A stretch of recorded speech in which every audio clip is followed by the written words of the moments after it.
কিয়ামতের দিন যখন কবর বিদীর্ণ হবে, তখন কোরআন তার পাঠকের নিকট জীর্ণশীর্ণ এক লোকের অবয়বে উপস্থিত হয়ে বলবে, তুমি আমাকে চিনতে পারছো?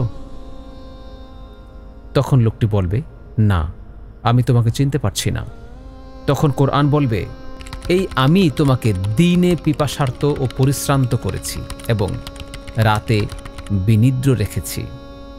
প্রত্যেক ব্যবসায় মুনাফা লাভ করে, আর আজ তুমি তোমার সকল ব্যবসায় মুনাফা লাভ করবে।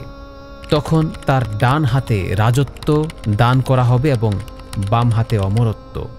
তার মাথায় পরানো হবে মর্যাদার মুকুট।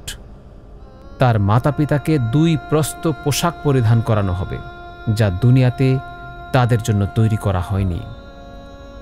তখন তারা উভয় জানতে চাইবে, আমাদেরকে কেন এ পোশাক পরিধান করানো হলো? তখন তাদেরকে বলা হবে, দুনিয়াতে তোমাদের সন্তানদের কোরআন শিক্ষা করানোর জন্য।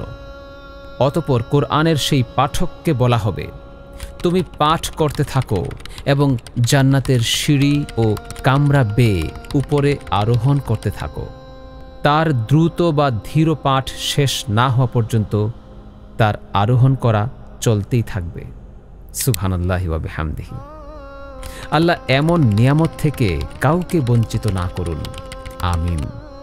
অর্থাৎ আমরা বেশি বেশি কোরআন তিলাওয়াত করব, কোরআন জানব, কোরআন বুঝব এবং জেনে বুঝে সে অনুযায়ী আমল করব ইনশাআল্লাহ। আসসালামু আলাইকুম ওয়া রাহমাতুল্লাহি ওয়া বারাকাতুহু।